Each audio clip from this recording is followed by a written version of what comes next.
ఒక పక్క చూసినట్లయితే చంద్రబాబు నాయుడుకి ఇప్పుడు లాస్ట్ ఇయర్స్ ఆఫ్ ఏజ్లో మంచి ఇన్నింగ్సే స్టార్ట్ అయ్యి మరోపక్క పాపం రాష్ట్రాన్ని సంపాదించిన కేసీఆర్ పరిస్థితి చూసినట్లయితే రాజీనామా చేసినప్పుడు స్వయం వెళ్ళి గవర్నర్కి సబ్మిట్ చేయలేదు, ఓడిపోయిన తర్వాత ప్రెస్ మీట్ పెట్టలేదు, ఆ తర్వాత అసెంబ్లీకి రాలేదు. ఇప్పుడు ఈ నాయకుడు చూసినట్లయితే ఒక పక్క కవిత గారు కేసు అయిన తర్వాత లిక్కర్ స్కామ్లో అక్కడికి వెళ్ళని పరిస్థితి ఆయన. ఇదంతా చూస్తుంటే బీఆర్ఎస్ పార్టీ కానీ వాళ్ళకున్న సంస్థాగత పాలసీస్ కానీ లేకపోతే ఓడిపోయిన తర్వాత అధినేతగా ఉన్న కేసీఆర్ స్పష్టంగా స్పందించకపోవటం కానీ ఇలా ఈ రకమైన నేపథ్యం చూస్తుంటే బీఆర్ఎస్ పార్టీ మొన్న 0 వస్తుందని మీరు చాలా స్పష్టంగా చెప్పారు. సో ఈ నేపథ్యంలో బీఆర్ఎస్ పార్టీకి ఉన్న కెరియర్ కానీ ఫ్యూచర్ కానీ ఏ రకంగా ఉంటుంది అంటే? అదే సార్, మామూలుగా మీరు దీంట్లో ఉన్న ఇప్పుడు దాకా ఎక్స్ప్లెయిన్ చేసింది same apply for BRS also. Any political party in India, అంటే మేము నాట్ ఓన్లీ ఇక్కడ ఏపీ అండి, మొత్తం మేము తిరగని స్టేట్ లేదు.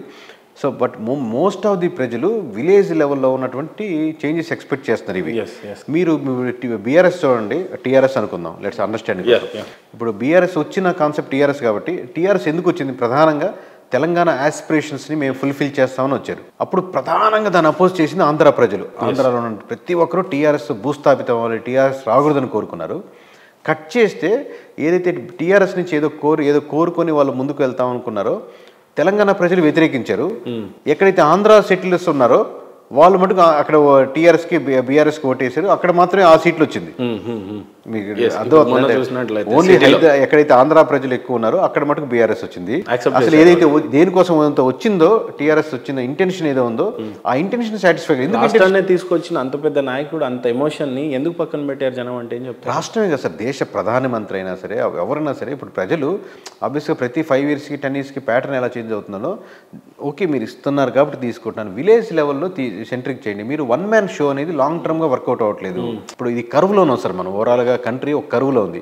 వన్ మ్యాన్ షోని యాక్సెప్ట్ చేయని కర్వ్ అనమాట. యాక్సెప్ట్ చేయము అనే దానికి ఒక 5 years పట్టుద్దేమో.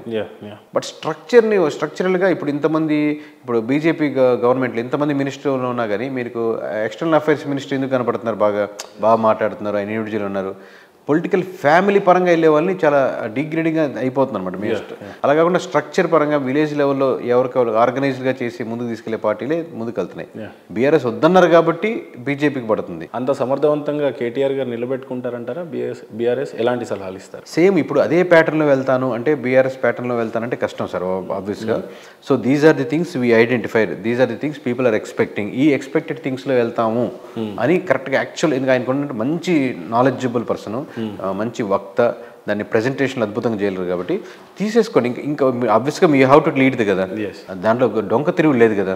మీరు తీసుకోండి, I'm going to lead this party, these are the structures I'm going to make, these are the difference I'm going to bring in the.